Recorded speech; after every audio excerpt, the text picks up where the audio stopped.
चलो ठीक है, चलते हैं अब एक्सरसाइज 9.1 का क्वेश्चन नंबर 2 करते हैं। एक्सरसाइज 9.1 का क्वेश्चन नंबर 2, ठीक है।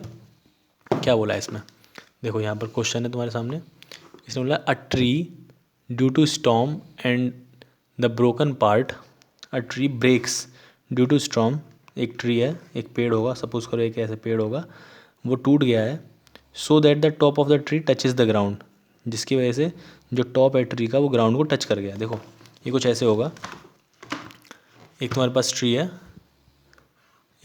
ट्री है, ठीक है, पेड़ है, एक पेड़। अब पेड़ क्या हुआ, इतना बड़ा पेड़ था, इतना बड़ा, वो बीच में से टूट गया, ऐसे टूट गया।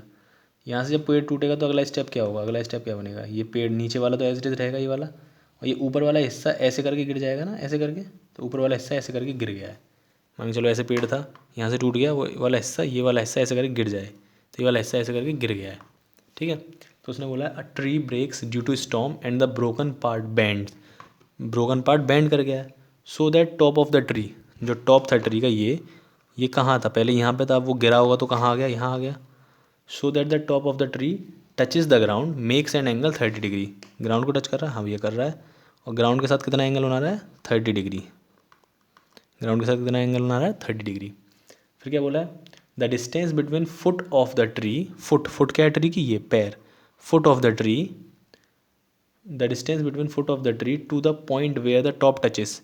अब टॉप गिरने के बाद कहाँ टच कर रहा है, यहाँ पे टच कर रहा है। इसकी जो दूरी दे रखी है यहाँ से लेके यहाँ तक की, वो कितनी दे रखी है, 8 मीटर, 8 मीटर, ठीक है। Find the height of the tree, ये पूछ रहा है टोटल हाइट, पेड़ की टोटल हाइट, मतलब ये वाली हाइट प्लस ये वाली हाइट, टोटल हाइट यही तो होगी। पहले पेड़ पूरा था यहाँ से लेके यहाँ तक, पेड़ तो यहाँ से लेके यहाँ तक है ना, जब गिर गया है तो ये वाला हिस्सा तो ये वाला हिस्सा है, और ये वाला हिस्सा जो है, ये वाला हिस्सा वो ये है। तो हमें दोनों निकालने पड़ेंगे, पहले ये निकालना पड़ेगा और ये भी निकालना पड़ेगा, और दोनों को ऐड कर देंगे, ठीक है। करते हैं चलो। तो सवाल क्या है, सिंपल सा सवाल, एक ट्रायंगल है जिसका एंगल दे रखा है तुम्हारे सामने 30 डिग्री, जिसका बेस, जब ये वाला एंगल हम कंसीडर कर रहे हैं तो ये बेस होगा और ये परपेंडिकुलर होगा। तो ये बेस की वैल्यू कितनी दे रखी है हमें, 8 मीटर, और ये क्या हो जाएगा, परपेंडिकुलर, और ये हाइपोटेन्यूज। हमें अब देखो कुछ भी निकाल सकते हो तुम, पहले हाइपोटेन्यूज निकालना चाहो तो हाइपोटेन्यूज निकाल सकते हो, परपेंडिकुलर निकालना चाहो तो परपेंडिकुलर निकाल सकते हो। हमारे पास क्या है, बेस है। तो देखो हमने पढ़ा था पाकिस्तान भूखा प्यासा, हिंदुस्तान हरा भरा। अब देखो कौन कौन से हैं जिसमें परपेंडिकुलर आ रहा है, या फिर बेस, देखो बेस इसमें आ रहा है ना, और बेस इसमें आ रहा है, तो या तो मैं कॉस लगा सकता हूँ या फिर मैं टेन लगा सकता हूँ। याद रखना बेस जिसमें आ रहा है, क्योंकि बेस की वैल्यू नोन है ना, इसलिए बेस इसमें आ रहा है और इसमें आ रहा है। तो अगर मैं कॉस लगाता हूँ, सबसे पहले cos theta is equals to क्या होगा, बेस अपॉन हाइपोटेन्यूज। देखो मैं बता देता हूँ, जब इसको लगाते हैं, पर पाकिस्तान भूखा प्यासा, हिंदुस्तान हरा भरा, तो ऐसे चलते हैं, पाकिस्तान भूखा प्यासा, हिंदुस्तान हरा भरा ना, तो ये होता है साइन, ये होता है कॉस, ये होता है टेन, जब ऐसे जाते हैं, जैसे P upon H, B upon H, P upon B. जब वापस लौट के आएंगे, जो मैंने ट्रिग्नोमेट्री में पढ़ा है, बेसिक सी बात है, वापस लौट के आएंगे तो क्या हो जाएगा, B upon P, H upon B, H upon P. अब देखो कॉस थीटा क्या हो जाएगा, B upon H. Cos theta की वैल्यू कितनी है, 30 डिग्री, बी बेस कितना है मेरा 8, और हाइपोटेन्यूज कितना है नहीं पता, निकालना है। कॉस 30 की वैल्यू कितनी होती है, √3/2, तो ये कितना आ जाएगा, √3/2 is equals to 8/h, is equals to 8/h। अब देखो क्या करेंगे, h इधर क्रॉस मल्टीप्लाई हो जाएगा, तो ये कितना हो जाएगा, √3/2 into H is equals to 8, क्या बचेगा 8, और ये 2 देखो नीचे है, नीचे से कहाँ आ जाएगा ऊपर, 8 2 16 होता है, और ये √3 कहाँ आ जाएगा, नीचे आ जाएगा।